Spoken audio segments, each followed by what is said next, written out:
Hello everyone, कैसे हो सभी। आशा करती हूँ सभी अच्छे होंगे, मस्त होंगे और अपनी स्टडी में व्यस्त होंगे। तो आज मैं आपको बताऊंगी रीट परी का एग्ज़ाम क्लियर कैसे करें और पेपर कैसे आएगा वो भी बताऊंगी। तो आप लोग देखना, क्योंकि मैंने भी फर्स्ट बार रीट परी का दिया था तो पेपर नया नया था, क्योंकि ना गूगल पे पेपर था ना ही कहीं था।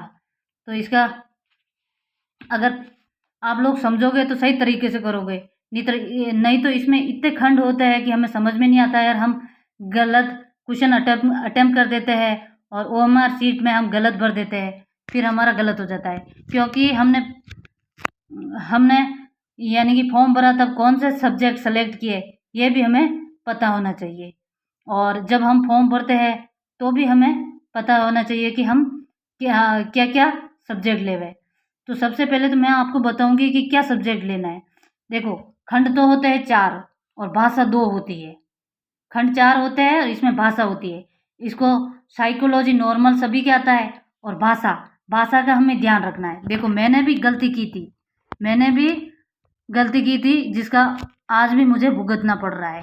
देखो, मैंने क्या गलती की थी, भाषा है। इस भाषा में या हिंदी संस्कृत आता है और या हिंदी इंग्लिश आता है। तो मैंने क्या किया था, यहाँ से मैंने हिंदी ले ली और यहाँ से मैंने क्या लिया, सॉरी, एक मिनट,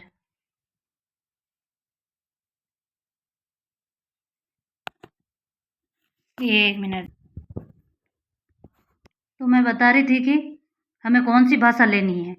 तो पहले तो हमें हिंदी लेनी है, फिर आप लोग इंग्लिश ले सकते हो या संस्कृत भी ले सकते हैं। तो मैंने यहाँ पे संस्कृत ली थी, इसीलिए संस्कृत भी 30 नंबर का आता है और इंग्लिश भी 30 नंबर की आती है। और फिर आ गया इसमें सब्जेक्ट हो गया, जैसे साइंस है, मेरे साइंस थी तो साइंस में 30 नंबर की मैथ थी और 30 नंबर का ही साइंस थी, यानी विज्ञान सब्जेक्ट था। तो ऐसे करके मैंने फॉर्म भरा था। फिर आप लोग इंग्लिश भी, यानी एक भाषा हिंदी और एक इंग्लिश भी चूज़ कर सकते हो। तो इंग्लिश चूज़ इसलिए कर सकते हैं क्योंकि इंग्लिश चूज़ करोगे ना तो आपके आगे भी काम आएगी। क्योंकि और मुझे पता नहीं था, क्योंकि मुझे इंग्लिश आती नहीं थी, तो मैंने संस्कृत चूज़ की और संस्कृत को बहुत अच्छे से पढ़ा और इतने अच्छे से पढ़ा कि मेरा पेपर भी बहुत अच्छा हुआ। और इंग्लिश इंग्लिश तो मैंने 10th में ही छोड़ दी थी। तो उस टाइम संस्कृत भी छोड़ दी थी 10th में ही, लेकिन संस्कृत और हिंदी का मेल हो रहा था, इसीलिए मैंने संस्कृत ले ली।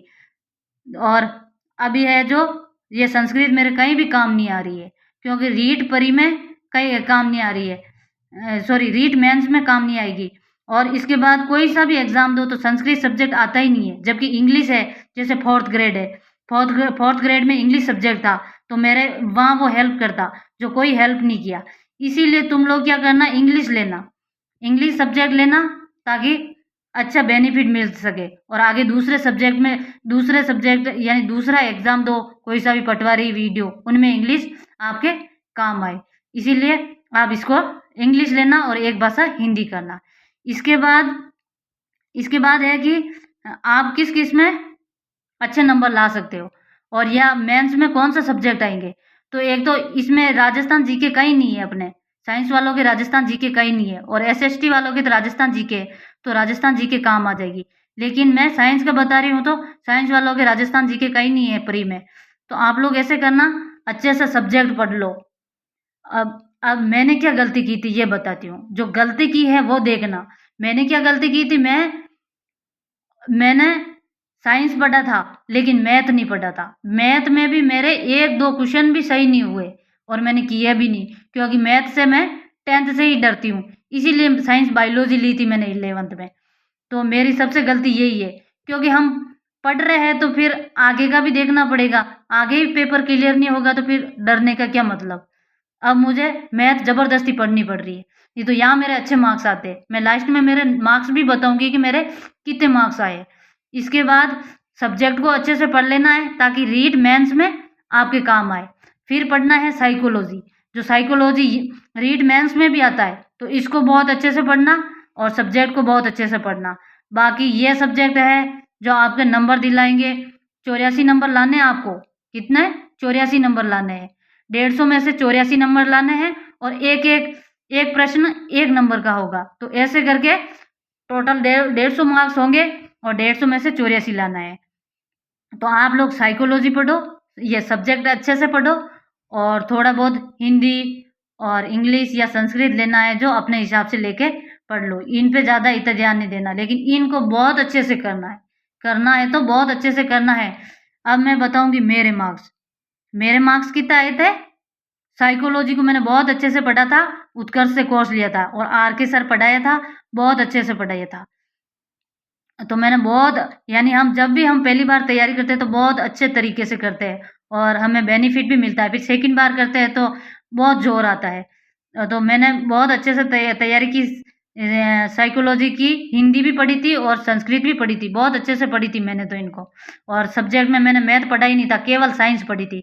तो मेरे 100 में से आए थे 96 मार्क्स और जिसमें मैथ का मेरे एक भी क्वेश्चन, मुझे नहीं लगता कि मेरे एक भी क्वेश्चन सही आया होगा। और उस टाइम में माइनस मार्किंग भी नहीं थी और आज भी माइनस मार्किंग नहीं है। तो आप लोग सारे क्वेश्चन अटेम्प्ट करना और साइकोलॉजी और सब्जेक्ट बहुत अच्छे से पढ़ के जाना, तो अच्छे से एग्ज़ाम क्लियर हो जाएगा और ये आपके मेंस में भी काम में आएगा। तो आज के लिए इतना ही। वीडियो अच्छी लगी हो तो लाइक करना, कमेंट करना और चैनल को सब्सक्राइब करना।